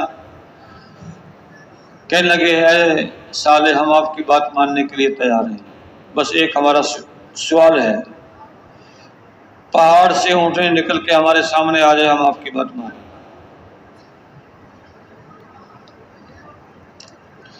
یہ انہوں نے ایسے سوال بنایا کہ اس کا جواب ان کے پاس نہیں ہے، اس کا جواب نہیں ہے، نہ اونٹنی نکلے گی نہ ہم بات مانیں گے۔ لیکن اللہ تو اللہ ہے، نبی کے ساتھ اللہ کی مدد ہے۔ تو حضرت صالح علیہ السلام نے کیا کیا؟ نماز کی نیت مانی اور نماز پڑھ کے اللہ سے دعا کی۔ پہاڑی ہلی، چٹان پھٹی، اندر سے اونٹنی نکل کے باہر آ گئے۔ نماز پہ اللہ نے کتنا بڑا کام کر دیا، کتنا بڑا کام۔ اور فرما دیا اب یہ دیکھو یہ اونٹنی ہے، تمہارے چاہنے سے تمہارے پاس بھیجی گئی ہے، اس کو نقصان نہیں پہنچانا، نقصان پہنچاؤ گے تو ہلاک ہو جاؤ۔ اب اونٹنی کیا کرتی تھی؟ جس دن اونٹنی جب کنویں پہ جاتی تو سارا پانی پی جاتی، قوم والے پریشان ہو گئے۔ حضرت صالح علیہ السلام نے اللہ کے حکم سے باری مقرر کر دی۔ ایک دن اونٹنی پانی پہ آتی تھی، کنویں کا پانی پی جاتی اور قوم نہ آتی، دوسرے دن قوم پانی لینے کے لیے آتی تھی اور اونٹنی نہ آتی، اس دن قوم اپنے سارے برتن پانی سے بھر لیتی، اور جب اونٹنے کی باری ہوتی اونٹنی پانی پیتی، اتنا دودھ دیتی کہ وہ قوم جو ہے سارے برتن دودھ سے بھر لیتے۔ اب ایک عورت نے، ایک یا دو عورتوں نے اکسایا کچھ لوگوں کو۔ ایک عورت خوبصورت تھی، اس کی لڑکیاں بھی بہت خوبصورت تھی، اس نے اکسایا، کہا کہ جو اس اونٹنے کو قتل کر دے گا اپنی لڑکیوں کا نکاح اس کے ساتھ میں کر دوں گا۔ یہ عورت فتنے کی چیز ہے، اگر اللہ کے حکم کے مطابق اس کو استعمال کیا جائے پھر تو اس میں اللہ نے خیر رکھی ہے، اللہ کے حکم سے ہٹ کے یہ بہت فتنے کی چیز ہے۔ تو کتنے قوم کی ہلاکت کا ذریعہ یہ بن گئے۔ تو دو آدمی اس کے پھندے میں آ گئے اور انہوں نے اونٹنی کو قتل کر ڈالا، اس کی وجہ سے قوم پہ عذاب آ گیا، قوم پہ عذاب آ گیا۔ تو نماز کے ذریعے سے اللہ نے اپنے نبی کی مدد کی۔ آج بھی جو اللہ کی مدد کو حاصل کرنا چاہتا ہے تو نماز کے ذریعے سے اللہ کی مدد حاصل کر سکتا ہے۔ حضرت ابراہیم علیہ السلام، حضرت ابراہیم علیہ السلام ایک دفعہ حضرت سارہ علیہ السلام کے ساتھ گزر رہے تھے ایک علاقے سے، اس علاقے کا حاکم ظالم تھا، جب بھی کسی خوبصورت عورت کو دیکھتا تو اور خاوند کو قتل کرا دیتا، عورت کو پاس رکھ لیتا۔ حضرت ابراہیم علیہ السلام جو گزر رہے تھے لوگوں نے جا کے بتا دیا کہ آپ کے علاقے میں ایک بہت خوبصورت عورت آئی ہے۔ حضرت سارہ خوبصورت تھی، تو حاکم نے حضرت ابراہیم علیہ السلام کو بلایا، پوچھا تمہارے ساتھ کون عورت؟ فرمایا میرے ساتھ میری بہن۔ واپس آئے، آ کے بتایا، حاکم نے بلایا، یہ پوچھا، میں نے یہ جواب دیا۔ یہ جواب میں نے اس لیے دیا آپ دین کے اعتبار سے میری بہن ہے، آپ نے اسلام قبول کیا، یہ میں نے اسلام قبول کیا، تو دینی بہن برا دے میں۔ اگر حاکم آپ کو بلائے اور پوچھے آپ بھی یہی جواب دیں، اگر میں یہ جواب نہ دیتا وہ آپ کو مجھ سے چھین لیتا۔ چنانچہ حاکم نے آدمی بلا کے آدمی بھیج کے حضرت سارہ کو بلایا، حضرت سارہ ادھر کو چلی، حضرت ابراہیم علیہ السلام نے نماز کی نیت باندھی۔ جو ہی حضرت سارہ ان کے قریب گئیں، ظالم دیکھتے ہی فتنے میں پڑ گیا، غلط ارادے سے ہاتھ بڑھانا چاہا۔ حضرت سارہ نے دعا مانگی، اس ظالم کو مرگی کا دورہ پڑ گیا، پاگلوں کی طرح پیر زمین پہ مارنے لگا، سمجھ گیا کہ میں قادر نہیں ہو سکتا، تو منت خوشامد کی کہ میں اپنا ارادہ بدل لیتا ہوں، مجھے معاف کر دیں، میرے لیے دعا کر دیں، میں ٹھیک ہو جاؤں۔ حضرت سارہ نے دعا مانگی، ٹھیک ہو گیا۔ ٹھیک ہونے کے بعد پھر پہلے کی طرح پھر جو ہے غلط ارادے سے ہاتھ بڑھانا چاہا، پھر اللہ نے پہلے کی طرح کم و بیش پاگل کر دیا، پھر سمجھ گیا کہ اب میں قادر نہیں ہو سکتا، پھر منت خوشامد کی، دعا کرائی، حضرت سارہ نے دعا کر دی، پھر ٹھیک ہو گیا۔ دربان کو بلائی تو کس کو میرے پاس لے آئے؟ یہ تو انسانی نسل میں سے مجھے نہیں لگتی، اس کو واپس لے جاؤ۔ واپس کر دیا اور ایک باندی بھی ہدیے میں دی۔ حضرت سارہ لے کے جب واپس لوٹی، کیا دیکھتی ہیں؟ حضرت ابراہیم علیہ السلام اس وقت تک نماز میں کھڑے ہیں۔ یہ ہے نماز، یہ ہے نماز سے ہونے کا یقین، عمل سے ہونے کا یقین۔ تو نماز میں کھڑے ہیں۔ حضرت ابراہیم علیہ السلام کی نماز میں، ان کی شریعت میں نماز میں بات کرنا اشارے سے جائز تھا۔ اشارے سے پوچھا کیا ہوا؟ حضرت سارہ علیہ السلام نے ساری کارگزاری بتا دی، یوں یوں کر کے اللہ نے حفاظت فرما دی۔ یہ ہے نماز۔ جیسے نماز میں اس زمانے میں اثر تھا، آج بھی نماز میں اثر ہے، لیکن نماز کو سیکھنا ہے، اس کا ظاہر بھی سیکھنا ہے، اس کا باطن بھی سیکھنا ہے، قیام بھی سیکھنا ہے، رکوع بھی سیکھنا ہے، قعدہ بھی سیکھنا ہے، سجدہ بھی سیکھنا ہے۔ نماز کا ظاہر ٹھیک ہو، جو کچھ پڑھا جاتا ہے وہ ٹھیک ہو، پھر خشوع و خضوع کے ساتھ ہو، پھر اللہ نماز کو قبول فرمائے۔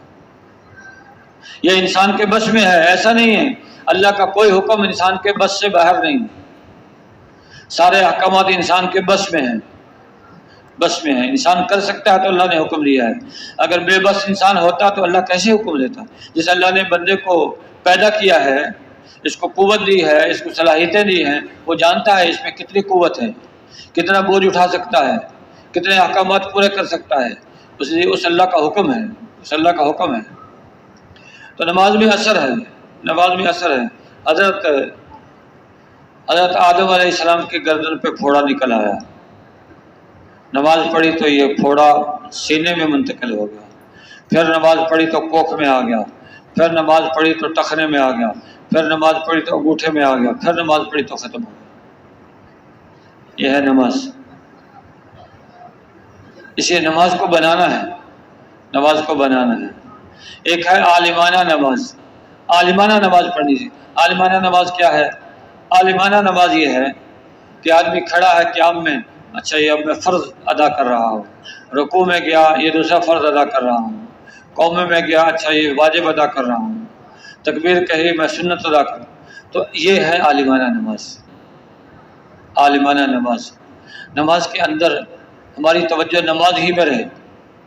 بعض دفعہ آدمی بڑے خوش و خضوع کے ساتھ کھڑا ہوا معلوم ہوتا ہے کہ گردن اس کی جھکی ہوئی ہے اور ہاتھ اس کے بندھے ہوئے ہیں، اور ایسے لگتا ہے بڑے خوش و خضوع کے ساتھ، اور دل اس کا غیر کی طرف متوجہ ہے۔ اس کو اللہ کے نبی نے فرمایا یہ ہے نفاق کا خشوع، نفاق کا خشوع۔ اور نفاق کے خشوع سے اللہ کے نبی نے پناہ مانگی، اے اللہ میں تیری پناہ چاہتا ہوں نفاق کے خشوع سے۔ ظاہر میں لگے بڑا خوش و خضوع کے ساتھ نماز ادا کر رہا ہے، لیکن دل غیر میں متوجہ ہے۔ تو نماز بن جائے گی، لیکن ایسی نماز کو بنانے کے لیے وقت چاہیے، محنت چاہیے، محنت۔ تو جب نماز بن جائے گی، بنی ہوئی نماز سے اللہ پھر بڑے بڑے کام بنا دے گا، بڑے بڑے کام بنا دے گا۔ اسے نماز کو سیکھنا ہے۔ دعا کے قبول ہونے کے لیے 9 حصے دخل رزق حلال کا ہے، 9 حصے دخل رزق حلال کا ہے۔ اگر رزق حلال ہوگا تو دعا قبول ہو۔ تو رزق، حلال رزق کیا ہے، حلال رزق کیا ہے اور حرام رزق کیا ہے؟ حلال کا علم ہوگا، حرام کا علم ہوگا تو حلال کو اختیار کرے گا، حرام سے بچے گا۔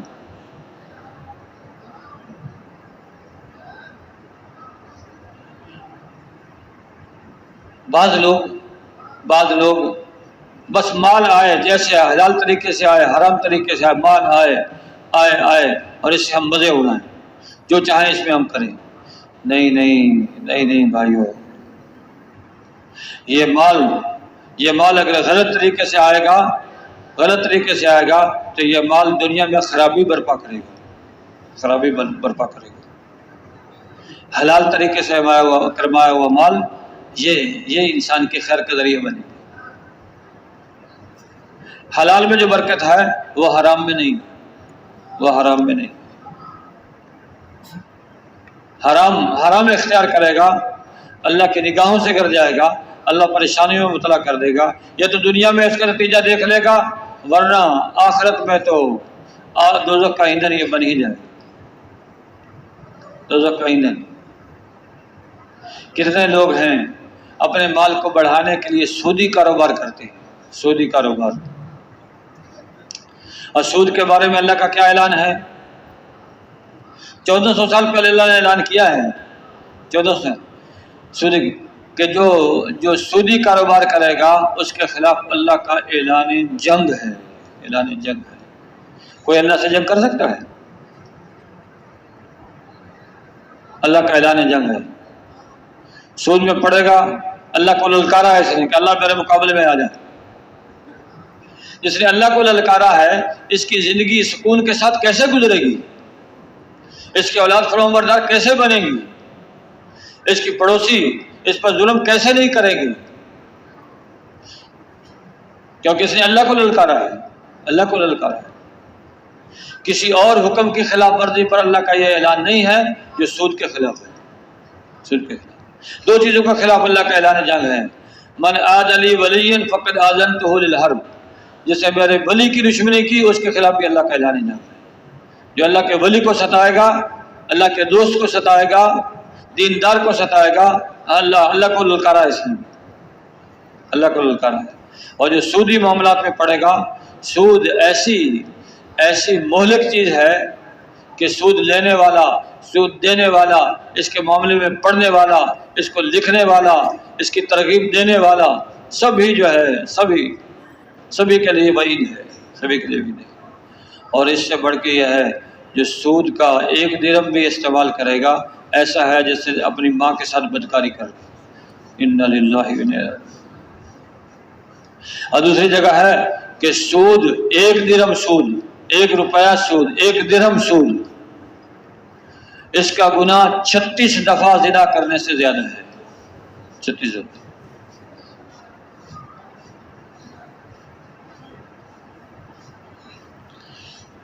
صدقہ مال کو بڑھاتا ہے اور سود مال کو گھٹاتا نہیں ہے، سود مال کو میٹ دیتا ہے، مال کو میٹ دیتا ہے۔ آہستہ آہستہ سود والا جو ہے آہستہ آہستہ اس کا دیوالیہ ہو جائے گا، دیوالیہ ہو جائے گا۔ اچھا، نظر کیا دیکھ رہی ہے؟ نظر یہ دیکھ رہی ہے 200 روپے پہ اگر 5 روپے سود لے لیا تو مال بڑھ کے 205 روپے ہو گیا۔ اگر 200 میں سے اگر 5 روپے زکوٰۃ ادا کر دی تو مال گھٹ کے 195 روپے ہو گیا۔ لیکن اللہ اور اللہ کے نبی کیا فرما رہے ہیں کہ صدقہ مال کو بڑھاتا ہے اور سود مال کو بیٹھ دیتا ہے۔ تو نظر پر یقین کریں گے یا خبر پر یقین کریں گے؟ نظر کو دھوکہ لگ جاتا ہے، نظر کو دھوکہ لگ جاتا ہے۔ آپ نے دیکھا ہوگا ریل گاڑی پہ بیٹھے ہیں، تیزی کے ساتھ ریل گاڑی چل رہی ہے، ایسے لگتا ہے درخت پیچھے کو بھاگ رہے ہیں، حالانکہ بھاگ نہیں رہے، نظر کا دھوکہ ہے، نظر کا دھوکہ۔ ایسے اسٹیشن پہ ایک گاڑی کھڑی ہوئی، دوسری بھی آ کے کھڑی ہوئی، تھوڑی دیر میں وہ دوسری گاڑی چل پڑی، یہ سمجھتا ہے کہ ہماری گاڑی چل رہی، حالانکہ ان کی گاڑی کھڑی ہے، دوسری چل رہی ہے۔ یہ کیا ہے؟ نظر کا دھوکہ ہے۔ نظر کو دھوکہ لگ سکتا ہے لیکن خبر کبھی جھوٹی نہیں ہوتی، خبر کبھی جھوٹی نہیں ہوتی۔ اسی سود سے ایسے بچیں گے جیسے سانپ سے بچا جاتا ہے، سود سے ایسے بچیں گے جیسے بچھو سے بچا جاتا ہے، جیسے بچھو سے بچا جاتا ہے۔ جب اللہ کے حکم کی خلاف ورزی کریں گے تو پھر چین سے کیسے رہیں گے؟ اگر اللہ کے حکم کی خلاف ورزی کرنی ہے پھر اللہ کی زمین سے نکل جائیں، اللہ کے آسمان کے نیچے نہ رہیں، اللہ کی ہوا کو استعمال نہ کریں، اللہ کے بنائے ہوئے پانی کو نہ پئیں، پھر اللہ کی نعمتوں کو استعمال نہ کریں، اللہ کی بنائی ہوئی آنکھ کو نہ استعمال کریں، اللہ کی بنائی ہوئی زبان کو استعمال نہ کریں، اللہ کے بنائے ہوئے ہاتھوں کو استعمال، اگر استعمال کرنا ہے تو پھر اللہ کے حکم ماننا پڑے گا۔ یا معشر الجن والانس ان استطعتم ان تنفذوا من اقطار السماوات والارض فانفذوا لا تنفذون الا بسلطان فبأي آلاء ربكما تكذبان۔ اے جنوں اور انسانوں کی جماعت، اللہ نے خصوصی خطاب فرمایا، یا معشر الجن والانس ان استطعتم ان تنفذوا من اقطار السماوات والارض فانفذوا، اگر آسمان زمین کے حدود سے نکل سکتے ہو تو نکل جاؤ، لیکن نکلنے کے لیے طاقت چاہیے، طاقت ہے نہیں۔ جب طاقت نہیں ہے تو پھر اللہ کے بندے بن کے رہو، اللہ کے احکامات کو پورا کرو۔ جب زمین و آسمان سے نکل نہیں سکتے ہو تو پھر احکامات کو پورا کرو، احکامات کو پورا کرو۔ یہ ہے اللہ کے حکموں کو پورا کرنا۔ حکموں کو پورا کرنے کی استعداد کیسے پیدا ہوگی؟ لا الہ الا اللہ محمد رسول اللہ کی دعوت سے۔ اسے لا الہ الا اللہ کو بھی سیکھنا ہے، یہ ہمارے سے چاہتا کیا ہے اس کو بھی سیکھنا ہے۔ لا الہ الا اللہ یہ کلمہ معرفت ہے، اس سے آدمی اللہ کو پہچانتا ہے، اللہ کے رسول کو پہچانتا ہے۔ یہ کلمہ توحید ہے، اللہ کی وحدانیت کو بیان کرتا ہے، اللہ کی وحدانیت کو بیان کرتا ہے۔ اس لیے دین کو سیکھنا ہے اور دین کے احکامات کو سیکھنا ہے۔ تو اللہ کے نبی کا فرمان ہے کن عالمن، عالم بنو یا طالب علم بنو یا ان کی بات توجہ سے سننے والے بنو یا ان کے ساتھ محبت کرنے والے بنو، پانچویں قسم نہ بنو، پانچویں قسم نہ بنو۔ اور پانچویں قسم کیا ہے کہ علم اور علم والوں سے بغض رکھنے لگو، پانچویں قسم نہ بنو ورنہ ہلاک ہو جاؤ گے۔ کن عالمن او متعلمن، عالم بنو یا طالب علم بنو یا ان کی بات توجہ سے سننے والے بنو یا ان کے ساتھ محبت کرنے والے بنو. پانچویں قسم نہ بنو ورنہ ہلاک ہو جاؤ گے.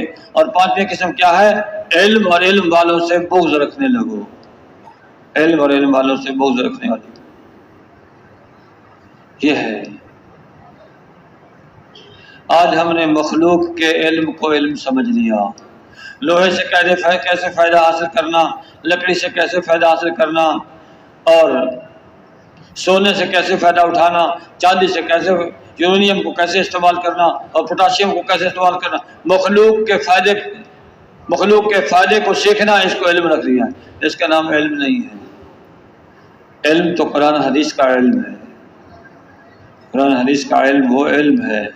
علم وہ ہے جو معلوم تک پہنچا دے، جس سے آدمی اللہ کو پہچانے. یہ علم ہے. یہ علم ہے. اور مخلوق کو پہچانے، یہ علم نہیں. یہ تو روزی حاصل کرنے کا فن ہے. فن ہے.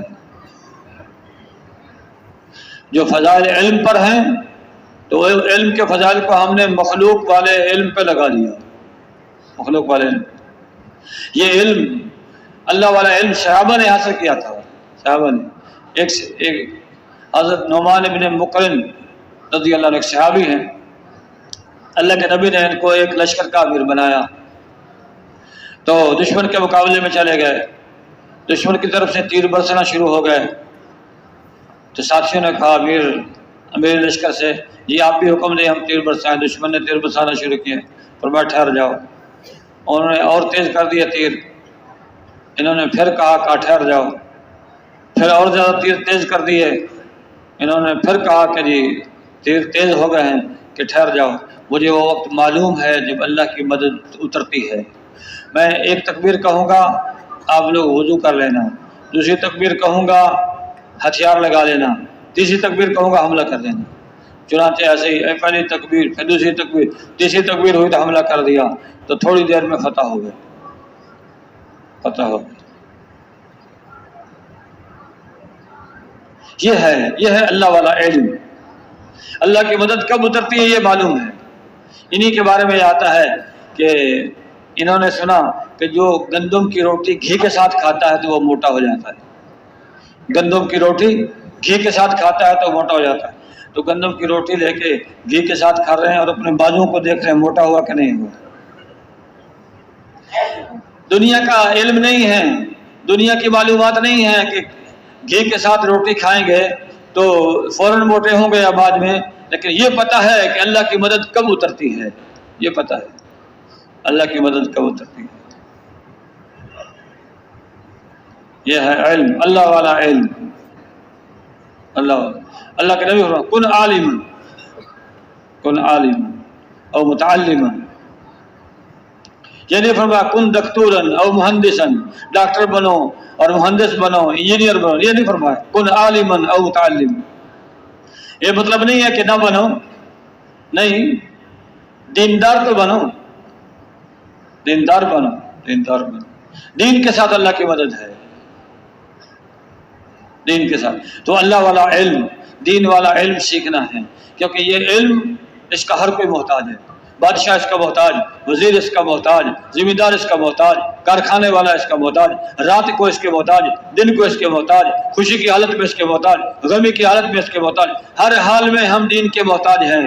ہر حال میں دین کا ایک ایک حکم اس کو سیکھنا ہے، اس کے مطابق عمل کرنا ہے. اس سے ہمیں دنیا آخرت کی کامیابی ملے. دنیا آخرت کی کامیابیاں ملیں گی. اس علم کو سیکھنا ہے. اور علم سیکھ کے خالی یہ نیت ہے کہ میں عالم بن جاؤں، نہیں. لوگ کہیں کہ یہ عالم ہے اور لوگ سلام کریں اور لوگ میری عزت کریں اور میں لوگوں کے قریب ہو جاؤں، نہیں، تو پھر فائدہ نہیں ہے. پھر یہ علم جو ہے یہ آدمی کی ناکامی کا ذریعہ بن جائے گا. علم اور علم سیکھ کے کبر پیدا ہو گیا تو پھر بھی یہ خطرے کی بات ہے، خطرناک چیز ہے. نہیں، علم آتا جائے آدمی تواضع میں بڑھتا چلا جائے. اب اس کو اللہ بلندی دے گا. من تواضع للہ رفعہ اللہ. جو تواضع اختیار کرے گا اس کو اللہ بلندی دے گا۔ خدمت سے بھی تواضع پیدا ہوتی ہے، خدمت سے بھی تواضع پیدا ہوتی ہے۔ خدمت اللہ کے قریب ہونے کا مختصر ترین راستہ ہے۔ جیسے خدمت کے ذریعے سے آدمی بندوں کے قریب ہو جاتا ہے، ایسے خدمت کے ذریعے سے آدمی اللہ کے بھی قریب ہو جاتا ہے، اللہ کے قریب ہو جاتا ہے۔ جو خدمت کرتا ہے اللہ اس کو مخدوم بنا دیتا ہے، مخدوم بنا دیتا ہے۔ لیکن بزرگوں کی خدمت سے بعض دفعہ تکبر بھی پیدا ہوتا ہے۔ عام آدمیوں کی خدمت سے آدمی ترقی کرتا ہے۔ عام آدمی کی خدمت، پتہ ہے اس کی میں خدمت کروں گا اس سے کچھ نہیں ملے گا، کچھ نہیں ملے گا، پتہ نہیں جزاک اللہ بھی کہے گا کہ نہیں کہے گا۔ ایسے آدمی کی خدمت کریں گے تو پھر اللہ اس کو نوازے گا، اس کو نوازے گا۔ اور بڑوں کی خدمت سے آدمی میں اکڑ پیدا ہوتی ہے، اکڑ پیدا ہوتی ہے، میں فلاں بزرگ کا خادم ہوں، فلاں بزرگ کا خادم۔ اس لیے گرے پڑے لوگوں کی، بوڑھا ضعیف ہے، کوئی اس کا پرسان حال نہیں ہے، اس کی خدمت۔ اللہ کے نبی کمزوروں کے سہارا تھے، گرے پڑے لوگوں کی مدد کرتے تھے، گرے پڑے لوگوں کی مدد کرتے تھے۔ ایک ان پڑھ عورت تھی، محلے کی جتنی بیوہ عورتیں ہوتی، کمزور، بوڑھی، کسمہ پرس، ان کے کپڑے جمع کر لیتی تھی، کپڑے جمع کر کے اس کو دھوتی تھی، دھو کے طے کر کے پھر ان کو جا کے پہنچا دیتی تھی۔ ان پڑھ تھی تو اس کی موت کیسے آئی؟ حج پہ چلی گئی، وہیں حج کرنے کے بعد موت آ گئی، وہیں دفن ہو گئی۔ لوگوں کے ساتھ اچھا معاملہ کرنا یہ اللہ کو پسند ہے، یہ اللہ کو پسند ہے۔ اور لوگوں کو تکلیف دینا،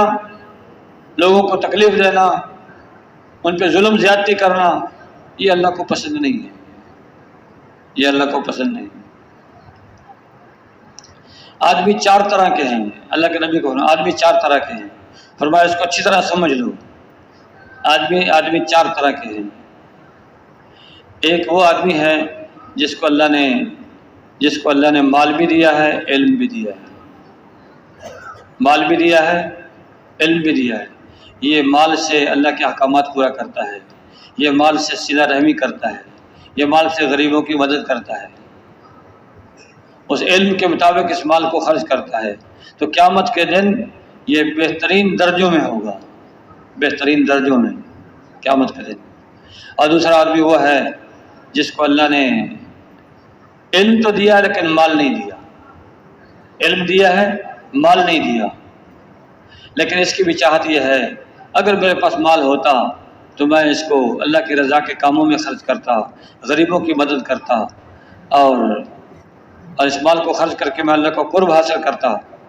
اس کے پاس مال تو نہیں ہے لیکن اجر میں یہ پہلے کے برابر ہے، کیونکہ اس کی نیت کیا ہے کہ میں مال سے نیکی کماتا ہوں، پہلے کے برابر ہے۔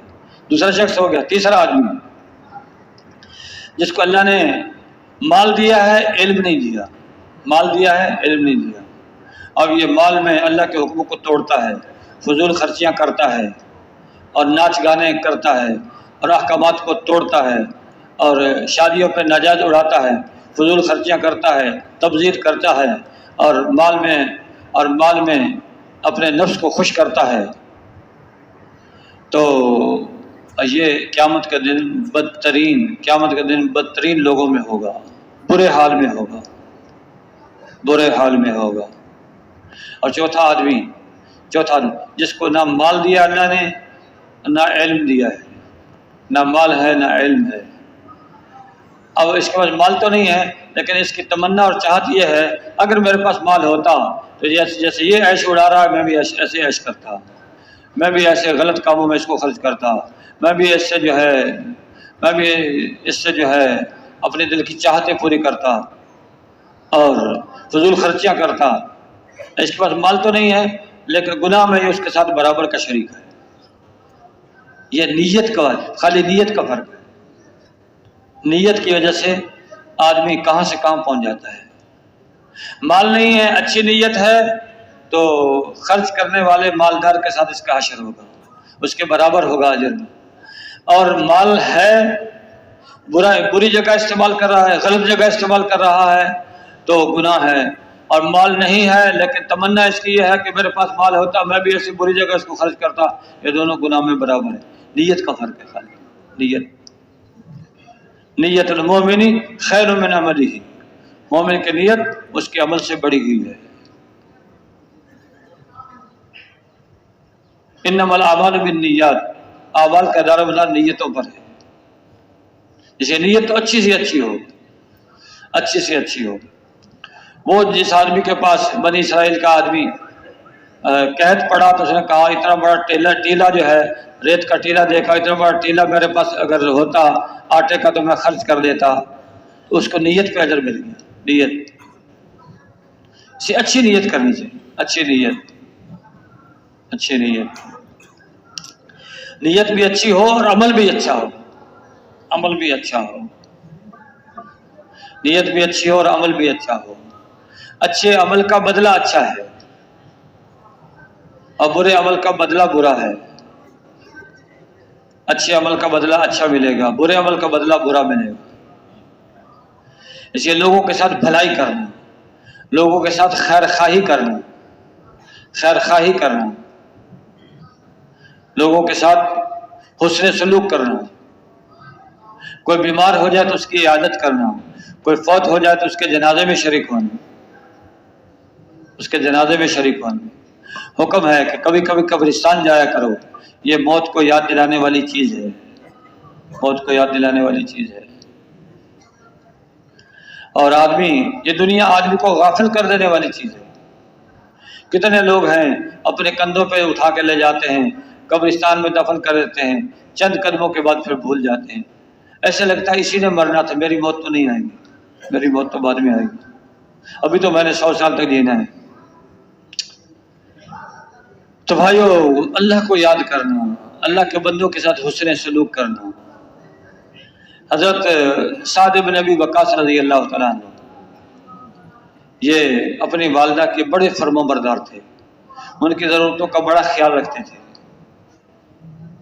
بڑا خیال رکھتے تھے۔ مسلمان ہو گئے، جب مسلمان ہوئے تو والدہ نے قسم کھا لی کہ میں کھانا نہیں کھاؤں گی، پانی نہیں پیوں گی، بھوکی پیاسی مر جاؤں گی جب تک سعد اپنے پرانے دین پر واپس نہ آ جائے، اس وقت تک۔ ان کا خیال تھا میرا فرما بردار بیٹا ہے، میرا بہت خیال رکھتا ہے، میرے اس کہنے سے وہ میری بات کو ماننے لگے گا اور واپس اپنے دین پہ آ جائے گا۔ لیکن حق جو ہے، حق جب دل میں اترتا ہے پھر نکلتا نہیں۔ اور ماں نے کہا جب یہ اگر اپنے دین پہ واپس نہیں آئے گا اور میں بھوک پیاس کی وجہ سے مر جاؤں گی تو شاید اپنی ماں کا قاتل شمار ہوگا، اور لوگ کہیں گے یہ ہے ماں کا قاتل جس نے اپنی ماں کو قتل کیا ہے، بدنامی اس کے سر پہ رہے گی۔ لیکن حضرت سعد رضی اللہ عنہ نے کیا فرمایا، اماں اگر آپ نے کھانا کھانا ہے تو کھائیں، پانی پینا ہے تو پئیں، اگر آپ کے اندر 100 روحیں بھی ہوتی اور ایک ایک کر کے ساری نکل جاتی، میں پھر بھی دین کو نہ چھوڑتا۔ اب آپ کی مرضی، کھائیں چاہے نہ کھائیں، پئیں چاہے نہ پئیں۔ جب دیکھا کہ بیٹا پکا ہے پھر کھانا بھی کھا لیا، پانی بھی پی لیا۔ یہ ہے پختہ ارادہ، اور حق کو جب سمجھ لیا پھر حق پر ڈٹ گئے، حق پر ڈٹ گئے۔ خیر خوبی اسلام ہمیں سکھاتا ہے حق ادا کرنا، حق کو غصب کرنا نہیں سکھاتا، حق کو ادا کرنا سکھاتا ہے، لوگوں کے ساتھ بھلائی کرنا سکھاتا ہے، لوگوں کے ساتھ اچھائی کرنا سکھاتا ہے، خیر خواہی کرنا سکھاتا ہے، خیر خواہی کرنا سکھاتا ہے۔ حضرت جریر بن عبداللہ بجلی رضی اللہ تعالیٰ عنہ یہ صحابی ہیں، انہوں نے ایک آدمی سے گھوڑے کا سودا کیا، 300 درہم میں سودا طے ہو گیا، 300 درہم دیں گے گھوڑا لے لیں۔ پھر فرمانے لگے اے شخص، مجھے تو آپ کا یہ گھوڑا 300 زیادہ کا لگتا ہے، اگر میں آپ کو 400 درہم دے دوں؟ کہا ٹھیک ہے۔ پھر کہا اے شخص، مجھے تو آپ کے گھوڑا 400 سے بھی زیادہ کا لگتا ہے، اگر 500 درہم دے دوں کا ٹھیک ہے، اگر 600 دے دوں کا ٹھیک ہے، ہوتے ہوتے 800 درہم تک لے گئے، 800 درہم کا گھوڑا دے دیا، 800 درہم دے دیے گھوڑے۔ کسی نے کہا آپ کا سودا تو 300 پہ طے ہو گیا تھا، آپ نے خواہ مخواہ 500 درہم زیادہ دے دیے، 800 اس کو دے دیے، 500 زیادہ کیوں دیے؟ کیا فرمایا؟ میں نے اللہ کے نبی کے ہاتھ پر بیعت کی تھی، لوگوں کے ساتھ خیر خواہی کروں گا، لوگوں کے ساتھ۔ اس کا گھوڑا اتنے ہی کا تھا، میں نے اس کی مجبوری سے ناجائز فائدہ نہیں اٹھایا۔ جو تاجر باہر سے سستا مال لے کے آتا ہے تاکہ لوگوں کو سستا دوں، اس سے اللہ اس کو روزی دے گا، اور جو تاجر مال خرید کے رکھ لیتا ہے، ذخیرہ اندوزی کرتا ہے تاکہ اس سے میں لوگوں کو گراں فروشی کے ساتھ اس کو بیچوں، بھاؤ بڑھ جائے گا، چیز ساری میں جمع کر لوں گا، بھاؤ بڑھ جائے گا، اپنی مرضی سے میں قیمت لگاؤں گا، تو اس کو روزی نہیں ملے گی، اللہ اس کے مال کی برکت ختم کر دے گا، برکت ختم کر دے گا۔ حضرت عبد الرحمن ابن عوف رضی اللہ تعالیٰ عنہ، یہ مالدار صحابہ میں ہے۔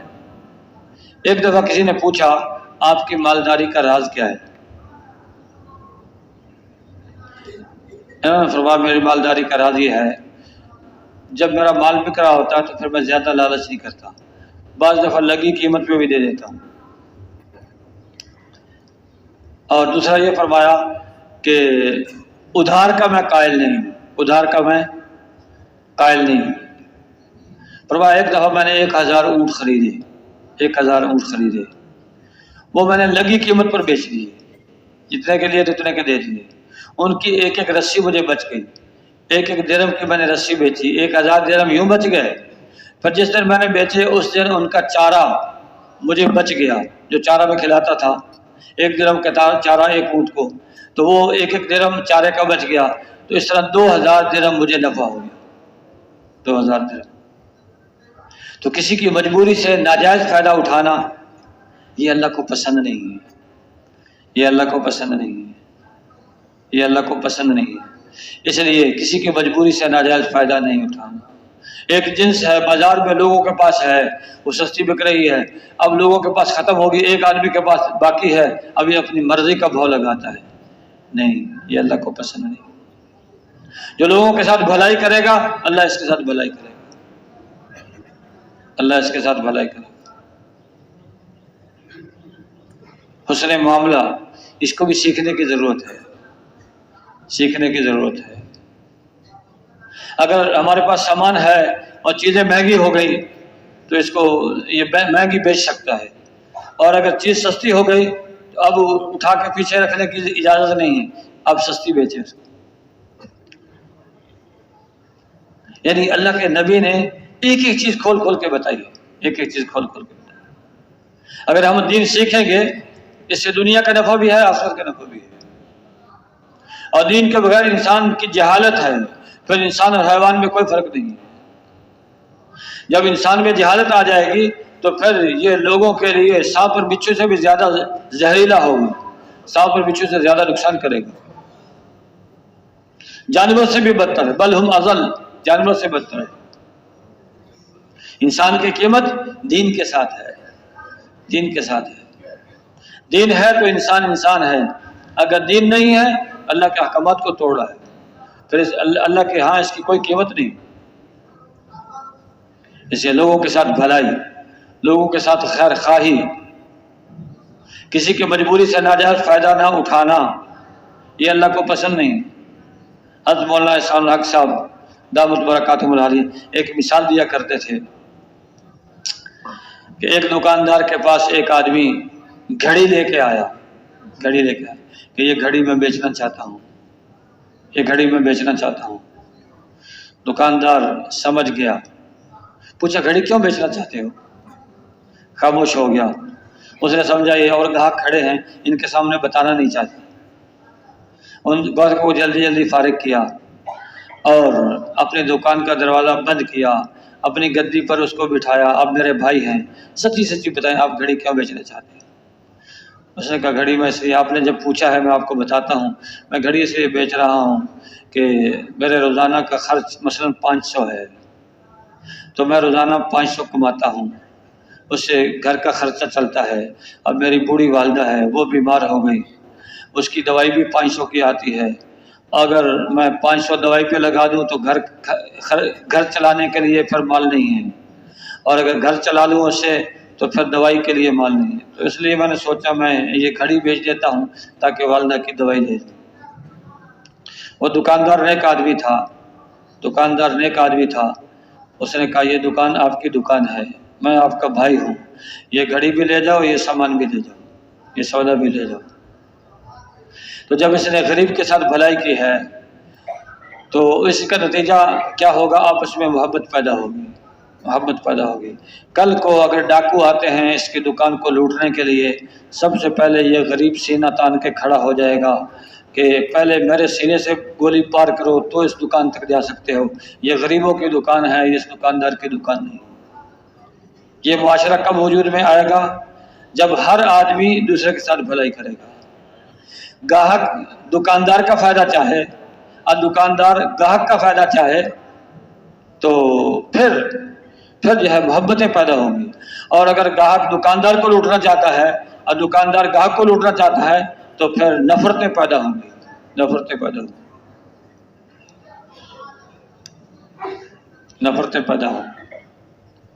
یہ اسلام سکھاتا ہے۔ اسلام زندہ ہوگا، آپس میں محبتیں ہوں گی، برکتیں آئیں گی۔ اوس اور خزرج میں کیا تو لڑائیاں تھی اور کیا محبتیں پیدا ہو گئی۔ کیسے محبت پیدا ہو گئی؟ اللہ کے نبی کے صحابہ مکے سے مدینہ ہجرت کر کے آ گئے تو سب کو چھوڑ کے آگے مکے میں اللہ کے لیے ہجرت کی۔ تو پھر اللہ کی غیرت کے خلاف ہے جو آدمی اللہ کے لیے چھوڑے اور اللہ رب العزت اس کو پریشانی میں مبتلا کر دے۔ من ترک شیئا للہ عوضہ اللہ خیرا منہ، جو آدمی کسی چیز کو اللہ کے لیے چھوڑ دیتا ہے اللہ اس سے بہتر عطا فرماتا ہے۔ مکے والوں نے سب کو چھوڑا، ہجرت کر کے مدینہ آ گئے۔ اب انصار مدینہ کے دل میں اللہ نے رحم ڈالا، محبت ڈال دی، اللہ کے نبی کی خدمت میں حاضر ہو گئے۔ اے اللہ کے رسول، یہ ہمارے مہاجرین بھائی سب کو چھوڑ چھاڑ کے آ گئے، یہ ہماری زمینیں ہیں، ہم ایسا کر لیتے ہیں آدھی زمینیں بانٹ کے اپنے پاس رکھ لیتے ہیں، آدھی زمینیں اپنے مہاجرین بھائیوں کو دے دیتے ہیں۔ آدمی ایک مرلہ دینے کے لیے تیار نہیں ہوتا، یہ آدھی زمین دینے کے لیے تیار ہے۔ یہ ہے اسلام، اندر کو بدل دیتا ہے، اسلام اندر کو بدل دیتا ہے۔ اور کیا تو لڑائیاں ہیں اور کیا محبتیں ہیں۔ اللہ کے نبی نے فرمایا اے انصار مدینہ، تمہیں معلوم ہے یہ مکے کے لوگ ہیں، یہ تو تاجر ہیں، تجارت کرنا تو ان کو آتا ہے لیکن ذمہ دارہ کرنا ان کو نہیں آتا۔ آپ ایسا نہیں کر سکتے انصار کہ ذمہ دارہ آپ کریں، جب فصل پک کے تیار ہو جائے آدھی خود لے جائیں، آدھی اپنے مہاجرین بھائیوں کو دے دیں۔ اللہ کے رسول ہم اس کے لیے بھی تیار ہیں، تو انصار مدینہ ذمہ دارہ کرتے اور جب فصل پک کے تیار ہو جاتی چھانٹ کے آدھی اچھی وہ اپنے مہاجرین بھائیوں کو دے دیتے اور جو کم درجے کی ہوتی وہ اپنے گھر میں رکھ لیتے۔ یہ محبتیں کیسے پیدا ہوئی؟ دین سے۔ جب محبتیں پیدا ہوں گی، دین آئے گا تو اللہ برکتوں کے دروازے کھول دے گا۔ لو ان اہل القری آمنوا واتقوا لفتحنا علیہم برکات من السماء والارض، اگر بستیوں کے لوگ ایمان اور تقوی سیکھ لیتے ہم ان کے اوپر آسمان زمین کی برکتیں کھول دیتے۔ آسمان سے برکتیں اتریں گی، زمین سے برکتیں نکلیں گی، ایمان پر تقوی پر، ایمان پر تقوی پر۔ ایمان آئے گا ایمان کی محنت سے، تقوی آئے گا تقوی کی محنت سے۔ پھر ہر آدمی اپنی زندگی میں کمی برداشت کر لے گا، اپنے بھائی کی زندگی بنائے گا۔ حضرت مفتی صاحب رحمۃ اللہ فرمایا کرتے تھے مدینے کے اندر ایسا ماحول بن گیا تھا، اللہ کے نبی کی محنت سے مدینے میں ایسا ماحول بن گیا تھا، 1000 آدمی سے 999 آدمی ایک آدمی کی زندگی بنانے میں لگا ہوا ہے۔ 1000 میں سے 999 آدمی ایک آدمی کی زندگی بنانے میں لگا ہوا ہے۔ یہ ہے اسلام، یہ ہے دین۔ یہ دین محنت سے آئے گا۔ یہ دین زمین سے فائدہ حاصل کرنے کے لیے زمین کی محنت کرنی پڑے گی، کارخانے سے فائدہ حاصل کرنے کے لیے کارخانے کی محنت کرنی پڑے گی، دین سے فائدہ حاصل کرنے کے لیے دین کی محنت کرنی پڑے گی، پھر دین زندہ ہوگا، پھر دین زندہ۔ اگر محنت نہیں کریں گے تو بیج بے دینی خود بخود آ جائے گی. زمین کو آباد کرنے کی محنت نہیں کریں گے تو برباد کرنے کی محنت نہیں ہوگی، خود بخود برباد ہو جائے گی، خود بخود برباد ہو جائے گی. جھاڑیاں اگ جائیں گی، کانٹے دار جھاڑیاں، اور سانپ اور بچھو اس میں پیدا ہو جائیں گے. اندھیرے کا کوئی وجود نہیں ہے، روشنی کا نہ ہونا اندھیرا ہے. باطل کے اندھیرے کا بھی کوئی وجود نہیں ہے، حق کی روشنی نہ ہو تو باطل ہے. یہ باطل کے اندھیرے چھٹیں گے دین سے، اور دین آئے گا محنت سے. محنت ہمارے ذمہ ہے. آج تک محنت کو محنت نہ بنایا، کام کو کام نہ بنایا، یہ ہماری تقصیر ہے، یہ ہمارا جرم ہے، یہ ہماری غلطی ہے. اس پہ توبہ استغفار کرنی ہے. آج کے بعد دین کی محنت میں کمی نہیں کریں گے. دین آئے گا تو محبتیں پیدا ہوں گی. دین آئے گا برکتیں آئیں گی. دین آئے گا آسمان سے اللہ برکتوں کے دروازے کھول دے گا. دین آئے گا زمین سے برکتوں کے دروازے کھل جائیں گے، تو زندگی خوشگوار بن جائے گی. ہر آدمی دوسرے کی زندگی بنانے والا ہوگا. یہ ہے دین. لیکن دین آئے گا محنت سے. زمین کی محنت سے دین نہیں آئے گا، کارخانے کی محنت سے دین نہیں آئے گا. دین کی محنت سے دین آئے گا. زمین کی محنت کا نام زراعت ہے، کارخانے کی محنت کا نام صنعت ہے، دین کی محنت کا نام دعوت ہے. یہ دعوت سارے نبیوں نے دی ہے، سارے نبیوں نے دی ہے. دعوت سے دین آیا ہے، دعوت سے دین باقی رہے گا، دعوت سے دین پھیلے گا. حکومت کے ذریعے سے موجود دین کی حفاظت ہو جائے گی، دین دعوت سے ہی پھیلے گا. اس کی دعوت اللہ نے ہمیں دی ہے. اللہ نے ہمیں داعی بنایا ہے، داعی بنایا ہے. اگر ہم دعوت نہیں دیں گے تو پھر مدعو ہونا پڑے گا. حق کی دعوت نہیں دیں گے تو پھر باطل کی دعوت سننی پڑے گی. آدمی یا داعی ہے یا مدعو ہے، یا حق کی دعوت دے رہا ہے یا باطل کی دعوت سن رہا ہے. حضرت حاجی صاحب ایک مثال دیا کرتے تھے. ایک حق پرست تھا، وہ لوگوں کو حق کی باتیں بتاتا تھا. ایک عورت باطل مذہب کی دعوت دیا کرتی تھی، باطل مذہب کی دعوت دیا کرتی. ہوتے ہوتے اس کا حلقہ بڑھنے لگا. یہ حق پرست جو ہے لوگوں کو بتاتا کہ اس کی بات نہیں سننی، اس کی بات نہیں ماننی، وہ باطل پر ہے. ہوتے ہوتے اس کا دائرہ بڑھتا چلا گیا، اس کا دائرہ کم ہوتا چلا گیا. ایک وقت آیا یہ بھی اس کے دائرے میں جا کے بیٹھ گیا. کیوں؟ یہ تو حق پرست تھا، وہ دعوت دے رہی تھی، یہ اس کی تردید کر رہا تھا. دعوت کا مقابلہ دعوت کے ساتھ تو ہے، دعوت کا مقابلہ تردید کے ساتھ نہیں.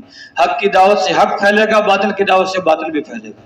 جس کی دعوت قربانی والی ہوگی اس کی چیز پھیلے گی. دعوت میں اللہ نے خاصیت رکھی ہے، اس سے چیز پھیلتی ہے، اس سے چیز پھیلتی ہے. دعوت میں حرکت ہے، دعوت میں حرکت ہے. اگر رومال پہ خوشبو لگا کے اس کو حرکت دیں گے تو خوشبو پھیلے گی، اور بدبو لگا کے حرکت دیں گے تو بدبو پھیلے گی. اہل حق اگر حق کو لے کے بیٹھے رہیں گے تو باطل پھیل جائے گا، اور اہل حق اگر حق کو لے کے پھریں گے تو باطل کا کوئی وجود نہیں ہے. حق کا نہ ہونا باطل ہے، روشنی کا نہ ہونا اندھیرا ہے. اگر ہم حق کو لے کے پھریں گے، کتنے لوگ ہیں جو دوزخ کے راستے سے ہٹ کے جنت کے راستے پہ چل پڑیں گے. اور اگر ہم نے دعوت نہ دی اور دعوت کے راستے میں متحرک نہ ہوئے تو کتنے لوگ ہیں جو حق کو چھوڑ کے باطل راستے پہ چل پڑیں گے. قیامت کے دن ہمارے سے پوچھا جائے گا، قیامت کے دن پوچھا جائے گا. ضروریات کو ضروریات کے درجے میں رکھنا ہے. آدمی کے ساتھ کھانا، لباس، مکان، بیوی، سواری، یہ ضرورتیں ہیں. کھانا مقصد نہیں ہے، لباس مقصد نہیں ہے، مکان مقصد نہیں ہے، بیوی مقصد نہیں ہے، سواری مقصد نہیں ہے. مقصد دین ہے، مقصد دین ہے. دین میں کمی آ جائے، ہم زندہ ہوں، یہ اللہ کو پسند نہیں. حضرت ابوبکر صدیق رضی اللہ عنہ کا زمانہ ہے.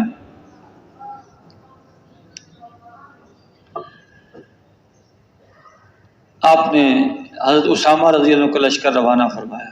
یہ وہ لشکر تھا جس کو اللہ کے نبی اپنی زندگی میں روانہ فرما کے گئے تھے. جب آپ کا جب آپ دنیا سے وصال کر گئے، رحلت فرما گئے، اس لیے حضرت ابوبکر صدیق رضی اللہ عنہ کو خلیفہ بنایا گیا، تو آپ نے پہلا حکم یہ جاری فرمایا کہ جیش اسامہ کو روانہ کریں۔ صحابہ نے کہا ابوبکر، اب حالات بدل گئے ہیں، حالات پہلے والے نہیں ہیں، کچھ لوگوں نے زکوٰۃ دینے سے انکار کیا ہے، کچھ نے ارتداد اختیار کیا ہے، اب ہماری رائے یہ ہے لشکر کو مدینے کے اندر رکھ کر مدینے کے حالات کو درست کیا جائے، اندر کے حالات درست ہو جائیں، پھر